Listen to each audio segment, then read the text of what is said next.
ഇക്ക പബ്ലിക്കായിട്ട് എന്നാ പറഞ്ഞത്, രഹസ്യമായിട്ട് ഒന്നും പറഞ്ഞിട്ടില്ല. സ്റ്റേഷനകത്ത് അവർ പറയുന്ന റെക്കോർഡ് എന്താ വോയിസ് ഉൾപ്പെടെ റെക്കോർഡ് ആവുന്നുണ്ടെന്ന് പറഞ്ഞു. ആ റെക്കോർഡ് എടുത്താൽ കിട്ടും. പോലീസുകാർ പിടിച്ചോണ്ട് പോയി ഇടിച്ചെന്ന് പറഞ്ഞു. പിന്നെ അതിന് ശേഷം അങ്ങ് ദേഹം മൊത്തം വേദന, പിന്നെ ചുമയായി, ശ്വാസം മുട്ടായി, ഇത്രയായി.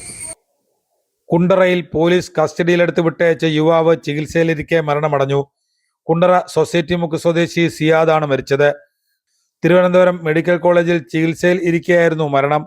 കുണ്ടറ പോലീസിനെതിരെ ഗുരുതര ആരോപണവുമായി സിയാദിന്റെ കുടുംബം രംഗത്തെത്തി. വളർത്തുമകളും പോലീസുമായുള്ള ഫോൺ സംഭാഷണം പുറത്തു വന്നിട്ടുണ്ട്. ഹലോ ഹലോ, ശ്രീജിത്ത് സാറല്ലേ? അതെല്ലോ. ഒന്നാളൊരു ടൈം മിസ്സിംഗ് കേസിന് ഒന്ന് പിടിച്ചോണ്ട് പോയായിരുന്നു വീട്ടിൽ നിന്ന്. ആരെ? പെരുമ്പഴേന്ന് ഒരാളെ വന്ന് രാത്രി കിടന്നുറങ്ങിയപ്പോ വിളിച്ചോണ്ട് വന്നായിരുന്നു, ഒരു പാർവതി എന്ന് പറയുന്ന ഒരുത്തിക്ക് വേണ്ടി. പാർവതി ഓർമ്മയില്ലേ? പെരുമ്പഴ കുരിശടി എടുത്ത് 2 പിള്ളേർ മിസ്സിംഗ് കേസിന്. ഓർമ്മയുണ്ടോ? ഇപ്പൊ എന്താ പറ്റിയെന്നോ? അന്ന് സാർമാരത്തെ എല്ലായിടത്തേക്കും പറഞ്ഞില്ലേ എന്റെ പപ്പാക്ക് വയ്യാത്തേന്ന്. ആന്നോ? അന്ന് സാറ് അവിടെ ഇട്ട് ഇടിച്ചെന്ന് അന്ന് അവിടെ വെച്ച് പപ്പ പറഞ്ഞായിരുന്നു. സാറാ ഇടിച്ചെന്നും പറഞ്ഞ്. ഇപ്പൊ എന്റെ പപ്പ പോയി. ഞാൻ എന്താ കാര്യം പറയുന്നേ? തെളിവുണ്ട് സാറേ. അങ്ങനെ ആശുപത്രി പോയപ്പോ ഇത് ആരെ ഇടിച്ചെന്ന് വെച്ച് നട്ടല് മൊത്തം പഴുത്തിപ്പോ സീരിയസ് ആയിട്ട് കിടന്ന് ഇപ്പൊ പോയി. അന്ന് സാറിന്റെ അടുത്ത് 100 വട്ടം ഞാൻ പറഞ്ഞതാ വയ്യാത്ത ആളാ പോയി. ഞങ്ങൾക്കാണ് ഇപ്പൊ ഇല്ലാതെ വന്നത്. പോലീസ് മർദ്ദനത്തിൽ സിയാദിന്റെ വാരിയല് പൊട്ടിയിട്ടുണ്ട്. 13-കാരനായ സഹോദരനെ കാണാനില്ലെന്ന സഹോദരിയുടെ പരാതിയിലാണ് അയൽവാസിയായ സിയാദിനെ കസ്റ്റഡിയിലെടുത്തത്. ജൂൺ 16 രാത്രിയാണ് ഭാര്യയും മക്കളുടെയും മുന്നിൽ വെച്ച് സിയാദിനെ പിടിച്ചുകൊണ്ടുപോയത്. കുണ്ടറ സ്റ്റേഷനിലെ SI അതുൽ, കോൺസ്റ്റബിൾ ശ്രീജിത്ത് എന്നിവർക്കെതിരെയാണ് കുടുംബത്തിന്റെ ആരോപണം. സിയാദിനെ വിട്ടുകിട്ടാൻ ഭാര്യയും മകളും ജൂൺ 17 പുലർച്ചെ വരെ പോലീസ് സ്റ്റേഷനിൽ കാത്തുനിന്നു. സിയാദിന്റെ വാരിയലിന് പരിക്കുള്ളതായി ഡോക്ടർമാർ പറഞ്ഞതായി ഭാര്യ പറഞ്ഞു. ജില്ലാ ആശുപത്രിയിൽ ചെന്ന് എക്സ്റേയും സ്കാനിങ് എല്ലാം എടുത്തപ്പോഴത്തേക്ക് വാരിയലിന് പൊട്ടലുണ്ട്. ഈ ഭാഗത്തായിട്ട് സ്റ്റിക്കറൊക്കെ ഒട്ടിച്ച് വിട്ടത്. എന്തോ മരുന്നിന്റെ സ്റ്റിക്കറാണ്. പെൻസിലോട്ട് ആവൂന്ന് പറഞ്ഞത്. ശരീരം ബോഡി അനക്കല്ലു എന്നെല്ലാം പറഞ്ഞാ വിട്ടത്. പിന്നെ ഓരോ ടെസ്റ്റുകൾ നടത്തിയപ്പോഴാണ് മുതുകത്ത് വെള്ളം കെട്ടിക്കിടക്കുന്നത്. അങ്ങനെ വെള്ളം കുത്തിയെടുത്തപ്പോഴത്തേക്ക് അത് പഴുപ്പായെന്നും വെള്ളം അങ്ങ് പഴുപ്പായെന്നും ബോഡി ഫുള്ളായെന്നും പെട്ടെന്ന് കൊണ്ടുപോകാൻ അങ്ങനെ മെഡിക്കലിൽ കൊണ്ടുവന്നത്. ഇത് എവിടെ കുനിച്ചിർത്തി ഇടിച്ചെന്നാ പറഞ്ഞത്. ഇങ്ങനെ ഇടിച്ചെന്നാ പറഞ്ഞത്. ഇരുന്നപ്പോ എവിടെ വെച്ച്? വണ്ടിക്കകത്ത് വെച്ച് ജീപ്പിനകത്ത് വെച്ച് തന്നെ ഇടിച്ചെന്ന് പറഞ്ഞത്. ഇക്ക പബ്ലിക്കായിട്ട് എന്നാ പറഞ്ഞത്, രഹസ്യമായിട്ട് ഒന്നും പറഞ്ഞിട്ടില്ല. സ്റ്റേഷനകത്ത് അവർ പറയുന്ന റെക്കോർഡ് എന്താ വോയിസ് ഉൾപ്പെടെ റെക്കോർഡ് ആവുന്നുണ്ടെന്ന് പറഞ്ഞു. ആ റെക്കോർഡ് എടുത്താൽ കിട്ടും. ആ റെക്കോർഡിനകത്ത് കാണും. എൻ്റെ ഇക്ക ഉറക്കെ പറഞ്ഞത്, രഹസ്യമായിട്ട് ഒന്നും പറഞ്ഞിട്ടില്ല. വഴക്കിനോ അടിക്കോ ഒന്നും പോവാതെ നേരെ ചൊവ്വേ നിന്ന ആളെ. പിന്നെ ഈ പോലീസുകാർ പിടിച്ചോണ്ട് പോയി ഇടിച്ചെന്ന് പറഞ്ഞു. പിന്നെ അതിന് ശേഷം അങ്ങ് ദേഹം മൊത്തം വേദന, പിന്നെ ചുമയായി, ശ്വാസം മുട്ടായി, ഇത്രയായി.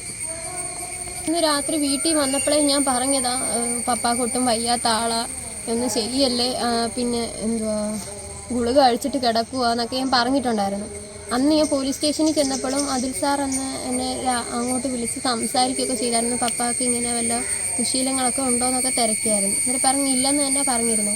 എന്നിട്ട് ഈ ആശുപത്രി പോകുന്നതിന് മുമ്പ് തൊട്ട് മുമ്പും പറഞ്ഞ് അതിൽ വിടല്ലേ, അവരാരെയും വിടല്ലേ, അവളെയും വിടരുത്, എനിക്ക് എന്തെങ്കിലും പറ്റി കഴിഞ്ഞ് കഴിഞ്ഞാൽ അവളെ വെറുതെ വിടല്ലൂ എന്ന് പറഞ്ഞത്. ഇത്രയാവുമെന്ന് ഒട്ടും പ്രതീക്ഷിച്ചില്ല.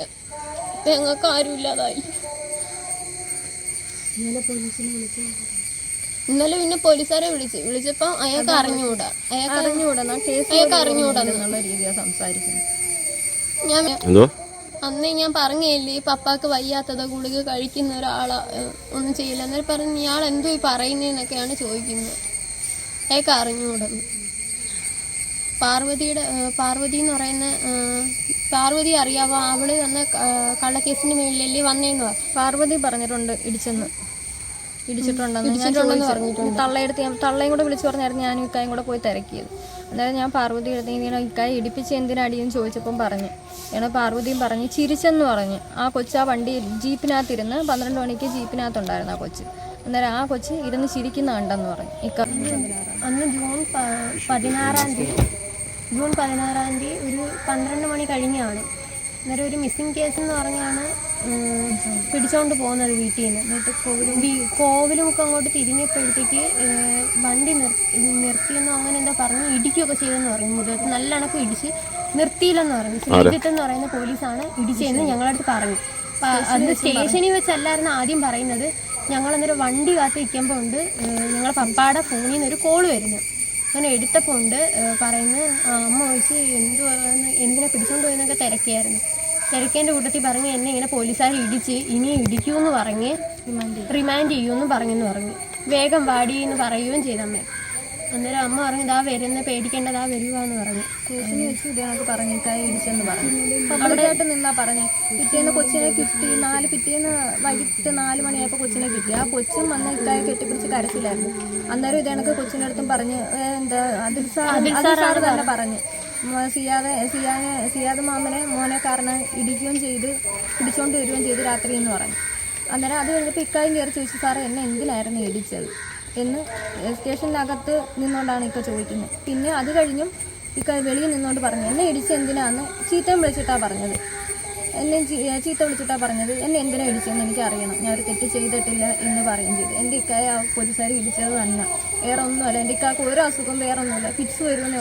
പക്ഷേ കേസിൻ്റെ കാര്യമൊക്കെ ഞങ്ങൾ പറഞ്ഞായിരുന്നു. തിരിച്ച് റിട്ടേൺ കംപ്ലൈൻറ്റ് കൊടുക്കുന്നതിൻ്റെ കാര്യം ഞങ്ങൾ പറഞ്ഞപ്പം പപ്പാക്ക് അങ്ങ് ഭയങ്കര പേടിയായിരുന്നു. വണ്ടിയിലൊക്കെ ഓടുന്നതല്ലേ, പോലീസുകാരല്ലേ, എന്തെങ്കിലും ഒരു കിട്ടിക്കഴിഞ്ഞ് ഒരു കള്ളക്കേസ് എന്നെ കൊടുക്കത്തില്ലേ, അന്നേരം അങ്ങനത്തെ ഉള്ള പേടിയായതുകൊണ്ട് കേസിന്റെ വഴിക്കൊന്നും പോകണ്ട, അതുകൊണ്ടാണ് പോവാഞ്ഞത്. സംഭവത്തിൽ ആഭ്യന്തര വകുപ്പ് DGPയുടെ റിപ്പോർട്ട് തേടിയിട്ടുണ്ട്.